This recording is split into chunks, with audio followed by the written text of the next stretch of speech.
When the young woman saw Martin, she cried out, "Oh, sir, please put out this fire. I'll bring you good fortune for the rest of your days if you do." Martin didn't care about the good fortune she promised. He only wanted to help the poor girl, so he quickly took his bag of sand and threw it on the fire to put it out. "Thank you, thank you. You've saved my life," cried the girl as Martin untied her. When she was free, the girl told Martin that she was the daughter of the Tsar of the Snake Tsardom, and that a cruel Tsar who was at war with her father had done this to her. She then asked Martin where he had gotten his bag of sand.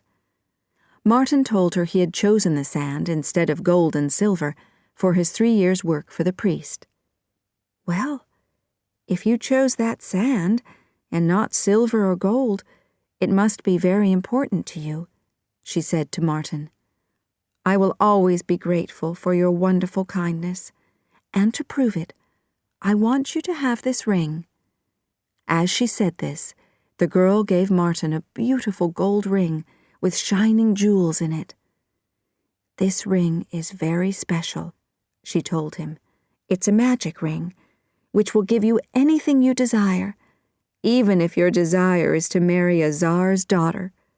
To unlock its power, just take it off your finger and throw it from one hand to the other. But be careful. You must guard the secret of the ring. If you tell others about its magic, it will bring you great unhappiness." As soon as she had said this, she turned into a snake and slid quietly away into the forest. Martin watched her go, and then looked down at the ring on his finger. He was suddenly filled with happiness. He laughed and told Jurka and Vaska, "Do you realize what this means? We don't need to search for work. We'll have everything we need, and I can help my poor mother. But let's see this wonderful magic." So he took off the ring and threw it from hand to hand, as the girl had told him to do. He then watched in amazement, with Jurka and Vaska, as 12 young men suddenly appeared and said, "Oh, master, tell us what in the world you want, and we will bring it to you." Martin couldn't believe his eyes and ears. He answered, "Good men, take us back to my poor mother." And so they returned to his village. His mother, who was filled with guilt and sadness for sending her son away, was very happy to see him again.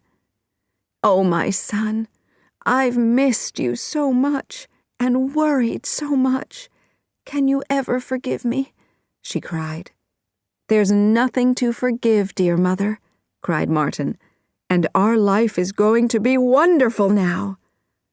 Of course, Martin couldn't tell his mother about the magic ring, so he went quietly outside, took the ring off, and threw it from hand to hand.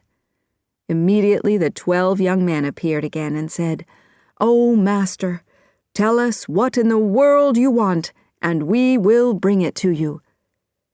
Martin told them to bring the best food and wine, and the finest meat for Jurka and Vaska. They then celebrated their good fortune. They all lived together in happiness for many months. Whenever they needed anything, Martin just took off the ring, threw it from hand to hand, and immediately 12 young men appeared, bringing Martin whatever he desired. Time passed, and Martin began to think of marriage. He remembered what the Snake Tsar's daughter had told him, that he could have even a Tsar's daughter.